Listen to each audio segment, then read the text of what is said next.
Entropy change for an ideal gas में entropy change की derivation आज का मुख्य शिक्षण बिंदु है। इंट्रोपी की डिफिनीशन में ds equals to dq upon dt है। Rate in change in heat with respect to time is said to be entropy. तो यदि ds इंट्रोपी है, dq हीट चेंज है, t टेम्परेचर है, तो mathematically ds upon ds equal to dq upon dt लिखेंगे। तो first law of thermodynamics से first law of thermodynamics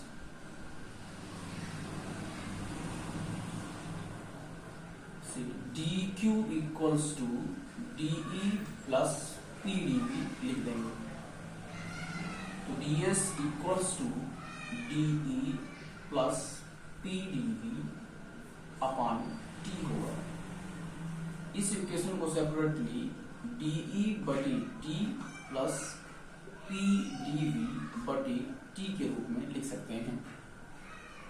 entropy को निकालने के लिए de upon dt plus p into dv upon dt को स्पेसिफिक हीट के अलोंग चेंज करेंगे।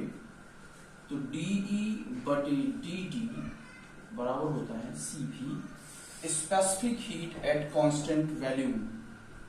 इस समीकरण नंबर 3 से de की वैल्यू होगी Cv dt। तो यहाँ ds बराबर हो जाएगा Cv dt बटी t प्लस p dv बटी t। First law of thermodynamics में या जो वर्क डन होगा वो dw या गैस इक्वेशन से pv बराबर RT। तो p की वैल्यू है RT बाई b। ये समीकरण नंबर 5 है। समीकरण नंबर 5 से p की वैल्यू को समीकरण नंबर 4 में रखेंगे।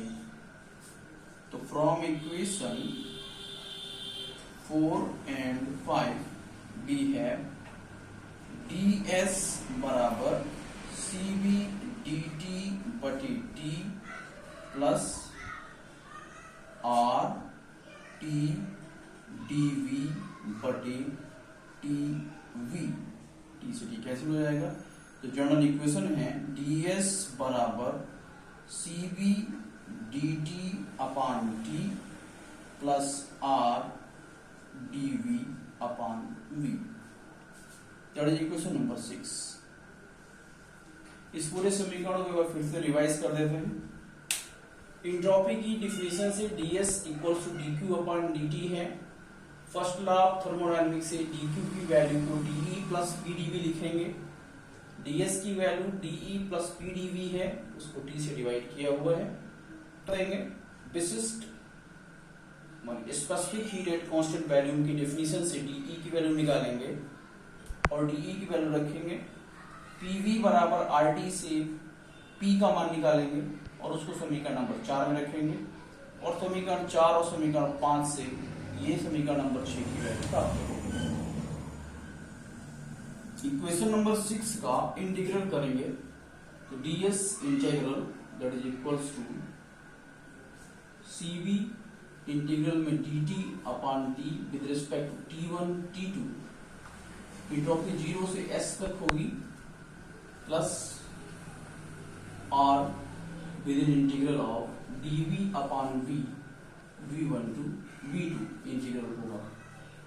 इंटीग्रल s हो जाएगा 0 से s तक की लिमिट है Cv log t इंटीग्रल में आएगा जिसकी लिमिट होगी t1 से t2 तक प्लस r log v हो जाएगी इसकी वैल्यू, इंटीग्रल लिमिट होगी v1 से v2 तक।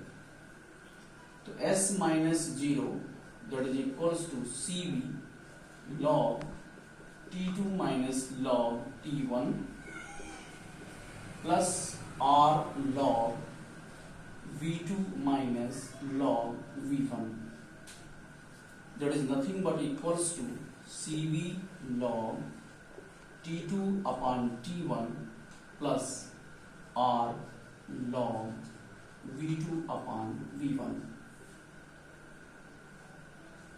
ये एक इक्वेशन है एंट्रोपी चेंज का, जिसमें specific heat and constant volume, इस एब्सोल्यूट टेम्परेचर, गैस कांस्टेंट और वॉल्यूम के बीच में रिलेशन है। इसके बाद PV P1 V1 upon T1 that is equals to P2 V2 upon T2 से आप मान लिखेंगे V1 upon V2 upon V1 का। तो V2 upon V1, 2 upon V1 की वैल्यू निकालने के लिए होगा P1 V1 T2 बराबर P2 V2 T1, cross multiplication करेंगे तो V2 अपॉन V1 की वैल्यू होगी, V2 अपॉन V1 की वैल्यू होगी P1 बटे P2 इंटू T2 बटे T1, यानी P1 T2 इस तरह की वैल्यू में आएगा। इस इक्वेशन 7 को यहाँ पे रखा जाएगा, जिसमें होगा S log T2 बटे T1 plus R log P1 T2 बटे P2 T1, that is equal to Cv log T2 बटे T1 plus R log P1 बटे P2 plus R log T2 बटे T1। तो Cv log T2 upon plus R log T2 upon T1 को एक साथ लिख देंगे और यहाँ लिखेंगे R log P1 upon P2। log T2 upon T1 अगर कॉमन करें तो वैल्यू होगी Cv plus R, that is plus R log P1 upon P2। Mayor के सूत्र में Cp माइनस Cv बराबर R है, hence Cp equals to Cv plus R।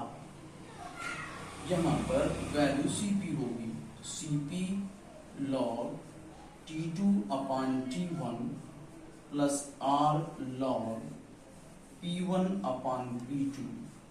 ये एंट्रोपी चेंज की दूसरी वैल्यू है। तो आइडियल गैस इक्वेशन में entropy change, specific heat at constant volume और specific heat and constant pressure, specific heat of constant volume and specific heat of constant pressure के along change होती है, जिसका डेरिवेशन इस तरह से है। शेष डेरिवेशन कल के लिए बताया जाएगा।